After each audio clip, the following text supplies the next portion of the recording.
Hello everyone, this is Ted Goth here with Michigan CNC Webinar. I'd like to welcome you to tonight's presentation. We're going to have a fella named Chet Weatherl from, is it Canvas, Washington, I guess he's from. He's a shop teacher. And Chet's going to show us how to take an STL file and work with it. So we're all looking forward to that. Just wanted to remind everyone that we do these webinars free of charge. We try to do it just for education and recreation and just try to share the knowledge of CNC routers and woodwork in the community. We also have a Facebook page, which is Michigan CNC. You have to live in Michigan to be in that group, but that is a page that you can go to. So first Tuesday of every month, 7 p.m. Eastern Time, unless I'm traveling or it's a holiday, we have these webinars. And I try to send out one notice a week in advance. This week kind of got messed up because I sent out the notices and my email bounced back and said that it wasn't delivered. So I sent it out 2 more times, so several people got 3 copies, and I apologize for that. We try to minimize how many emails we sent out. We sent out one notice the week before, and we sent out a notice the day of. So when there is a webinar, we try to let you know. You can send me an email if you're not on the list, and we do post the webinars on YouTube. And you can search that at Michigan CNC Webinar and Tips on YouTube to find previous YouTube videos of these webinars. So with that work done, I would like to pass the presenting role over to our guest, Chet, and then let Chet take it on from there, and we'll view his screen, and we'll let him go on with the presentation. So my main go-to for finding an STL file is thingiverse.com. If you're not familiar with them, they do a lot of free file share for the 3D printing community. I really like using them. There are a couple others I use, but none as regularly as this. There's almost any type of 3D file you could imagine on there. For this presentation, I decided to look for an M1 Abrams tank. So the highlighted in red here is where I click to download. Over on the right, where it says agree and download, I don't bother clicking that. That asks you some questions and gives you the option to download everything all at once, but all you need is the one file. Everybody hear that? Yep. Okay. Very good. Then, sorry, let's go back there. Down at the bottom, you'll see the downloaded file on the left with an upside-down looking teardrop.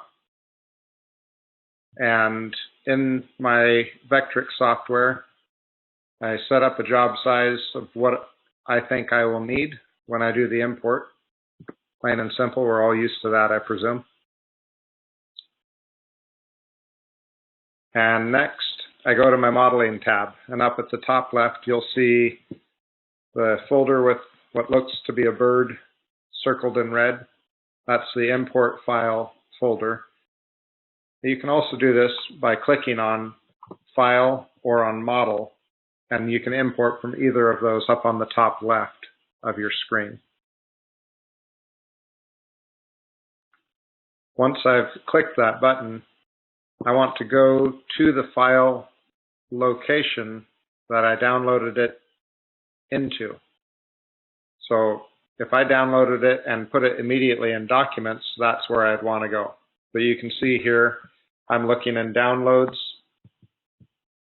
and the very top file is the one that the search brings up. So when I double click on that or hit Open, this is what comes up in Aspire. You can see at the bottom of the screen, the little red, that's where the job size is showing up.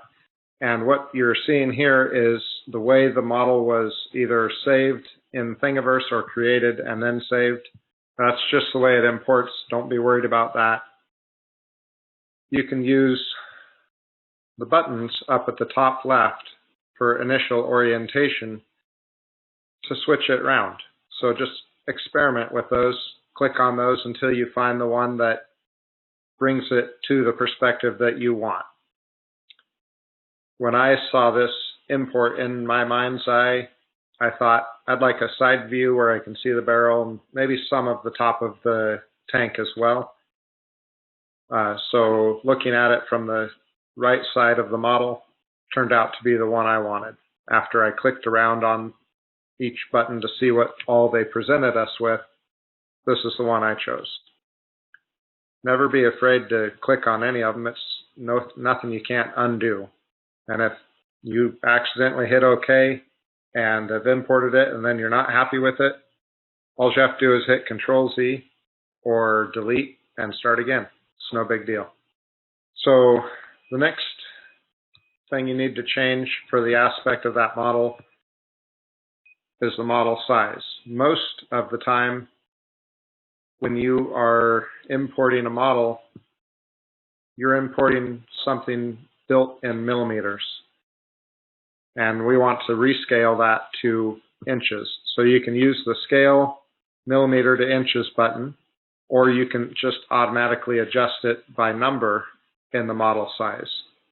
With the aspect ratio locked up in the top of that highlighted box, scaling one number changes all of them, just like resizing any drawing or vector in your Vectric software. So the next button I typically push is the center model button, and that just puts it in the middle of the page, gives you the idea of what size it's going to be. You can see, if you were looking closely, the first resizing that I did, I had it set at 12 inches for X, but then I had changed it to 8 for X in this one. That's just a matter of personal preference. Now, if you can look right above model size, you'll see interactive rotation. Now, each of those buttons will do a little bit something different. If you're on the View button on the left of that interactive rotation rectangle, that will just change the red 3D wireframe of the job size itself. It'll change the view of that. By clicking the next button over, X, Y, and Z, you can use your mouse to click on the model and drag it around into any orientation you want. You can make it stand on the barrel if you thought that would be beneficial to your carving. I chose to have this a little bit below the model plane, and I moved it around so that it was viewed at an angle. So here, from looking at it in the Z orientation, looking straight down on the model, you can see what aspect that gives us. Now, if you bring it all the way up, it will kind of flatten out the model. And it doesn't, in my opinion, doesn't give you as good of a view in this particular instance. And it depends on the type of model and the rotation angle that you want it to be seen from. So again, that's why I prefer to have the model somewhat below the surface. By clicking on the OK button, you can move into adjusting your component properties for the 3D model, and you can adjust it so that it is all the way above or partially into the work. And this is what it looks like when I raise the base height up. So once you have your model in the orientation you want, you can mess with the numbers in the shape height and the base height until it presents the proper way that you want it to. I was talking to Dave Van Antwerp a while ago about this, helping him import a model, and he seemed frustrated that it wasn't going the way he wanted. But like I said just a little bit ago, it's just a matter of clicking Control-Z or deleting and starting again. You can always make changes to it while you're importing it to the aspect or the view angle of the model itself. Next, when you get ready to set up a 3D carve, just like we all hopefully have all done that, I go into my material setup on the toolpath side and make sure that I don't have a gap above the model, especially if the model is close to the thickness of the workpiece. On this one, I chose a 16th inch ball nose for the 3D finish, and I made a a little dish around it in a spire. If you don't have a spire, V Carve Pro has different dish models you can use. And I chose to put that on a cribbage board just to see what the model would look like carved out. Does anybody have any questions about that? So again, I like to look at the different rotations, model height, depth below the plane. One thing about importing an STL is you have the option to discard everything that's below the plane. And if you see on the image I have brought up on the screen right now, what surrounds the tank, that rectangle there is the plane that it's talking about, the zero plane. So if you choose to click on discard data below zero plane, anything that isn't the dark blue that's below the zero plane will disappear. I think I have an image of, there you go. So that thin line in the middle of the work is the zero plane they're talking about. So if you have that clicked on or check marked on, you delete everything below it. If you choose not to, as you see here, you'll get the carving that is showing all of the stuff, even what's below the zero plane. There will be some detail lost when you squish down a model. Let me go back to that picture here. So that model was substantially taller than what I have it set for the shape height here. And you lose some detail, but the reality is you're not making a full-scale model. You're making a carving that looks like the model. And with it zoomed in on the screen here, it looks a little less detailed than I would like. But when you're carving it, you end up with, how do I say this? You end up making a representation from the angle that you chose. So it doesn't end up looking nearly as funky as it does on the screen most of the time. So basically what you're saying is you need to really pay attention to where it is on the zero plane? Yeah. So when you're importing it here, you have a zero plane position in the model on the left side right below the model size. And you can adjust that. What you see on the screen right now is where I had it set to center model. So it put it in the middle of the screen, and it put it the middle of the model height in the middle of the zero plane there. And that could be adjusted just by dragging the bar up or down on the zero plane position, or you can actually put in a number of how much you want up above. Don't let the material thickness that you plan on carving determine what position you put it in according to your zero plane. Chet, I have a question for you. Yeah.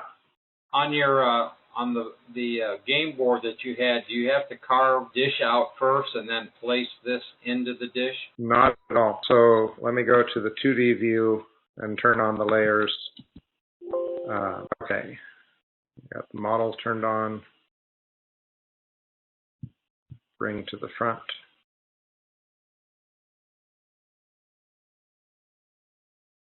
So when I create a dish and a spire for this,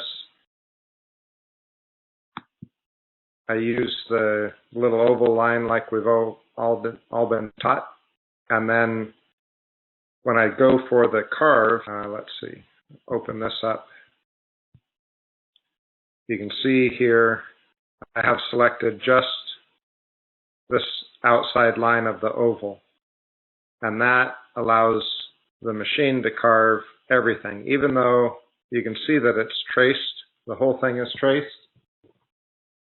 that's not what's going to get carved, the tracing of the tank itself. That's just going to be relying on the model itself to be carved. So when I select this outer oval, because that's the perimeter of where the 3D carving starts, that's all I have to do. So then when I go to the preview, you can see, I'll click on the toolpath here.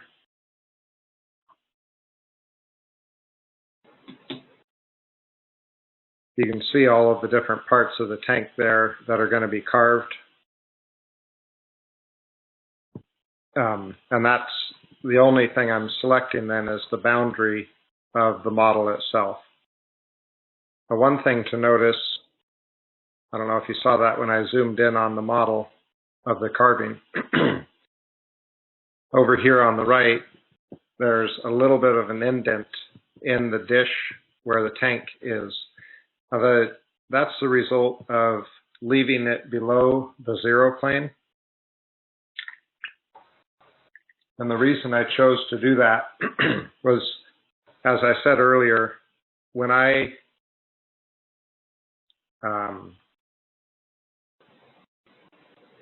when I have the model too high, say if it's 4 inches thick, obviously my workpiece isn't going to be 4 inches thick, and I wouldn't really want it to be carved in this aspect at 4 inches thick because, number one, I don't have that much clearance on my CNC, and number two, I don't have a long enough bit for 3D detail. So to carve this, I like to put it below the zero plane and then attempt to adjust the model height over here with the adjustment tool. And that, let me change this a little bit here.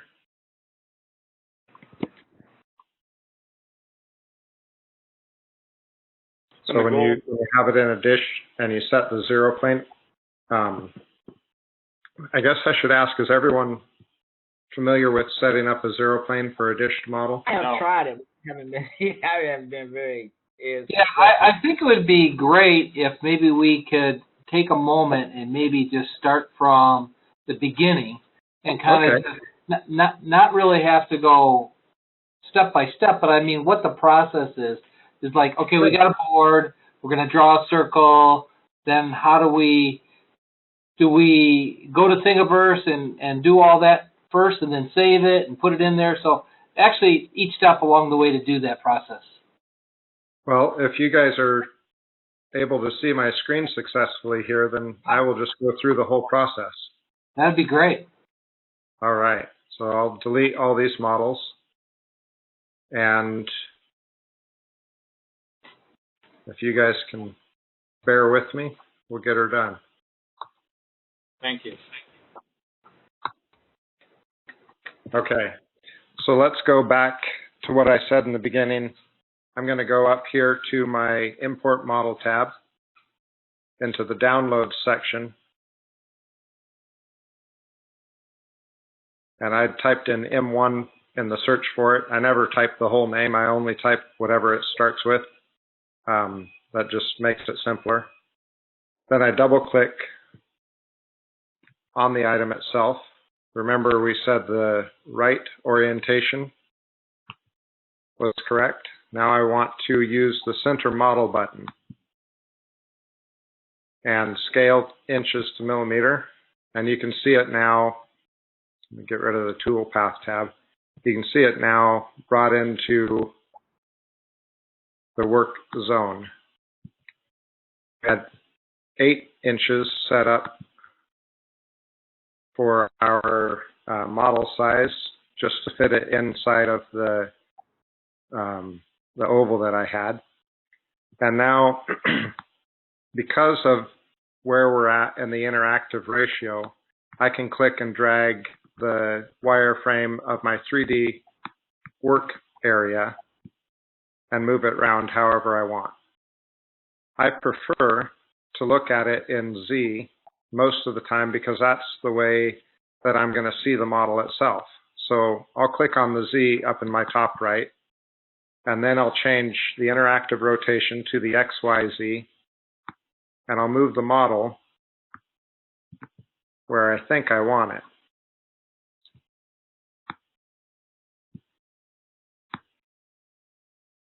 And if one of these buttons isn't giving you what you want, just click on another one, and then you can move it only in one direction.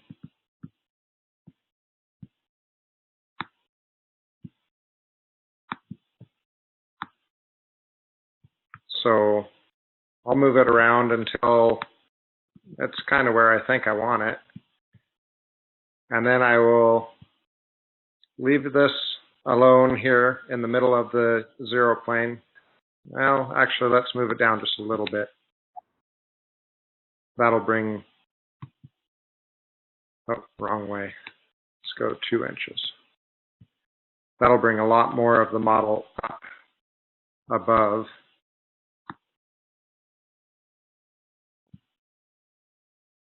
Now, if you look at this in the X plane, you can see how much of the model is up above the zero plane. The zero plane is the center line here in the middle of my screen that you can see. And you'll see I think, from this presentation here, and leaving it so that it does not discard the data below the zero plane, you'll see when I go to adjust the model height that it's going to look a lot different. So here you can see how tall the model is. So I'll select the model and edit the properties of the model.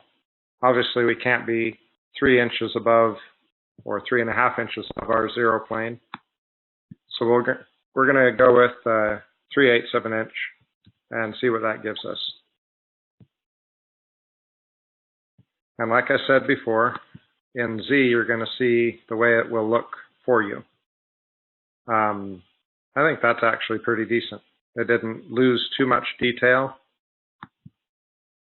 So now we'll add a layer by using the right-click, insert new level. And I might as well add the next level because we're going to have 2 extra levels. Now you notice that up here, level 3 is what's highlighted. That's where I want my zero plane. So I'll go ahead and add that right now. And in the 2D view, let me get rid of the drawing of this. In the 2D view, I have all my game board layout ready to go, and the line that I wanted for the oval dish for it to set in. So I'm going to go ahead and use the Create Shape in Aspire, Create New Component. We'll make it a dish and name it so, and hit Apply. Doesn't really matter too much on the angle. If you go really steep, you'll have steep sides to your dish. I'm guessing that a lot of you are familiar with that.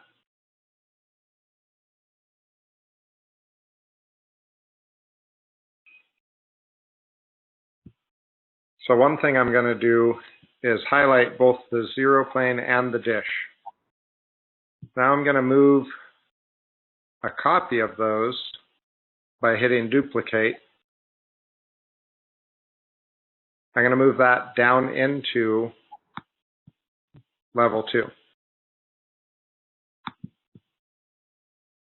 Now level 2 is the layer we're going to be working on.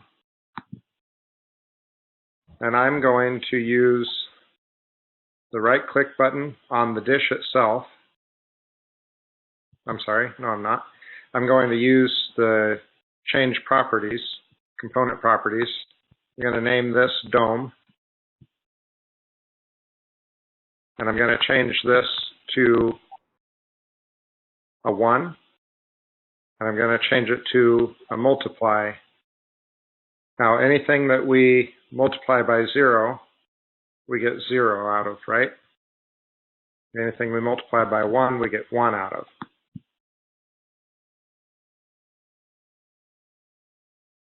So by changing that to multiply and having it shape height be the number 1,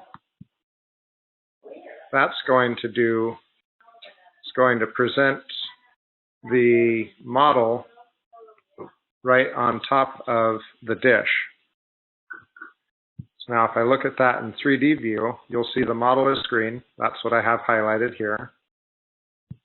I want the dome, or the level rather, to be in multiply. I made a mistake here. I want the dome to be not in multiply. I want it to be in add. There we go. So the dome is in add, and the dish is in subtract mode. And the level is in multiply. Now you can see the tank in green, and that should be, something's not right. Ah, heck. I feel like I want to start all over on that. Let me try it again. Delete this. Delete this. Were you saying something? No, just no pressure. Well, if you guys will be patient with me, then I'm sure we'll get her. So we'll go to duplicate.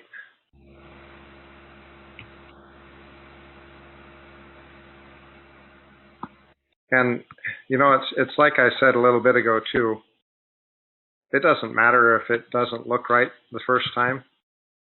Things get screwed up all the time in the software. All you got to do is reset it and go back to 0. So I'll go to combine mode, make that add with a height of 1.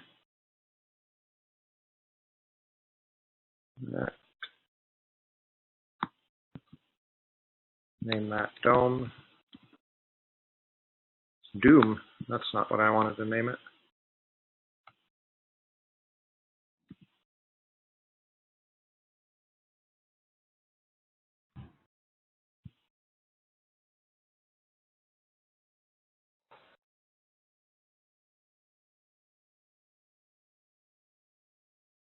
So if you have that without putting it into the multiply mode, you'll see that the tank is now up above and not going to be carved with the dish. It's not set correctly. So by putting it in multiply mode, that makes the tank and the 0 plane all work together to give us what we want. Now, here you can see the tank has a little outline up above it, and that has to do with the base height of the model, because I had it set below the 0 plane. Adding a little base height to it brings it right up above the dish. I see what's going on here. My dish height is all messed up. I want the dish height to be 0.5. Wondered why it looks so strange.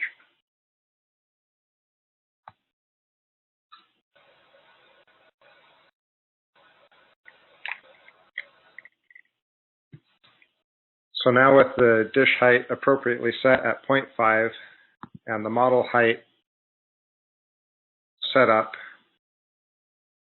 at 375 with a base height of 0.18, it's still all in green and not up above the 0 plane. So if we look at that in the X perspective, you can see nothing comes up here above the 0 of the top of the workpiece. And that Vectric included in their software the shading. Let me show you an example. If I change this to 475,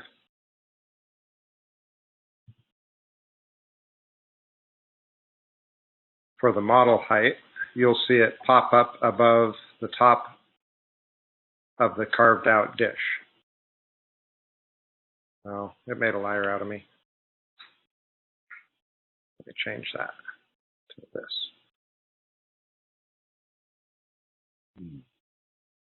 Okay, that's better. So now we have 2 different colors of green where the model is. And looking at it in the X perspective, you can see when I zoom in, there's a whole bunch up above the top of our dish, which then subsequently will not get carved. So all you have to do is make sure that your model height, your shape height, and your base height all end up being green, light green like that, and that'll make it all carved appropriately.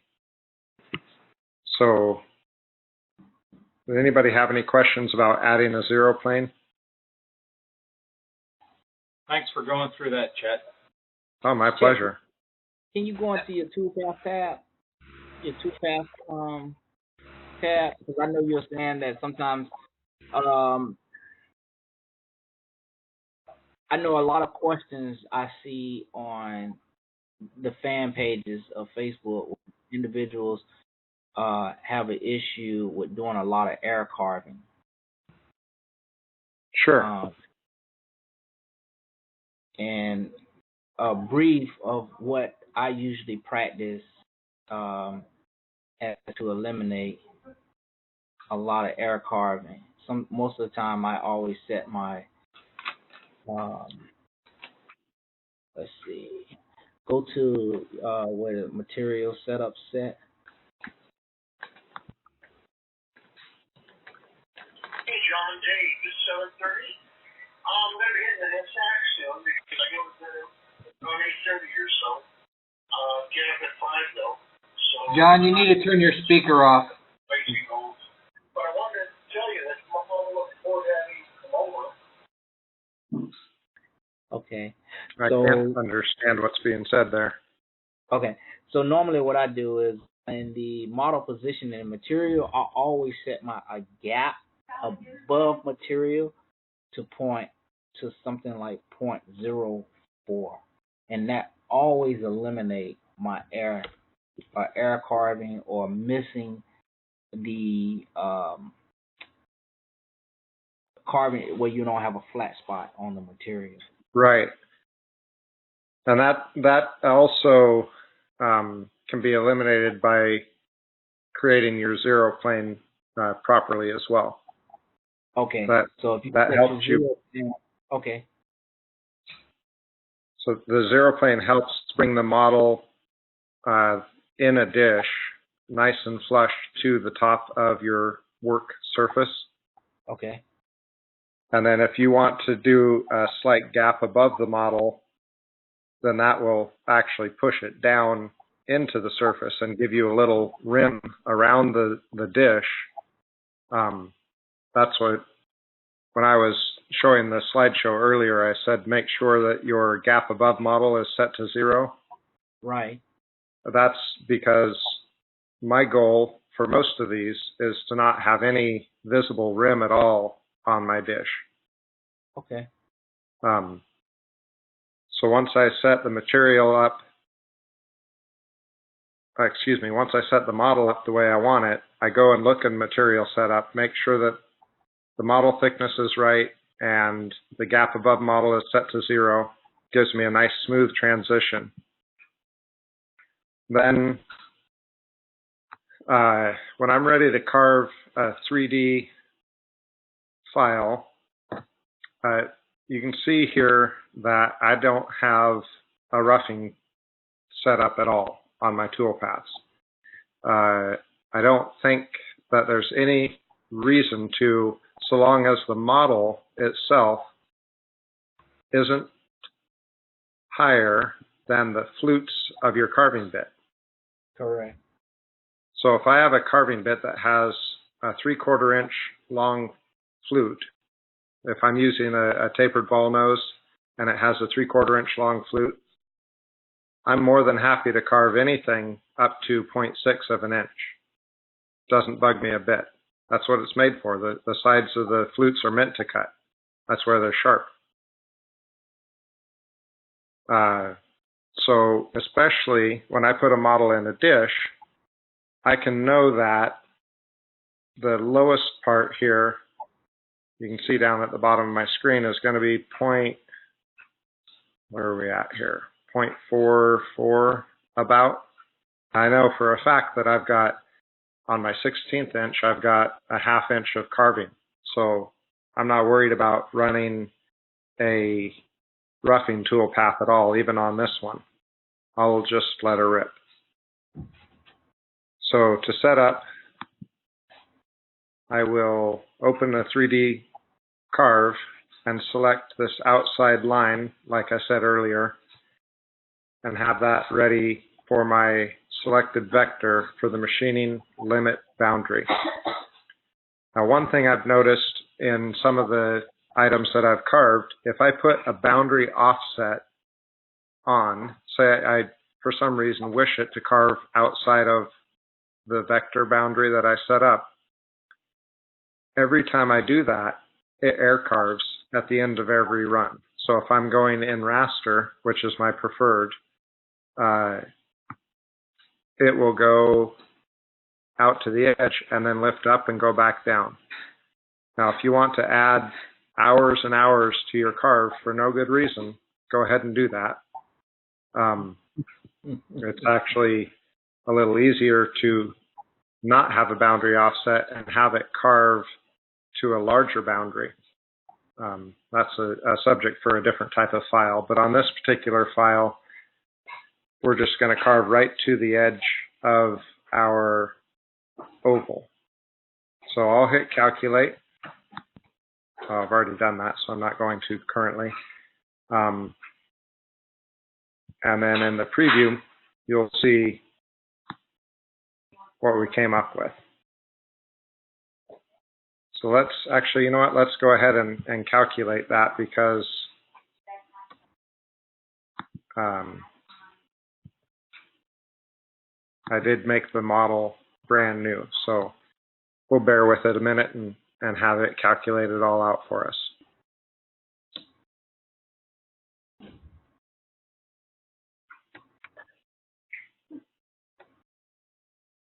Might take a minute because it's on the very highest of the finish for the model calculating. Did you actually carve this board out? I have not. I just drew this up today. Okay. I spent about 15 minutes throwing it together before the presentation, before I logged in. Yeah, I think Dave has done something like that with a dog in the dish or something. Or yeah, I've done countless.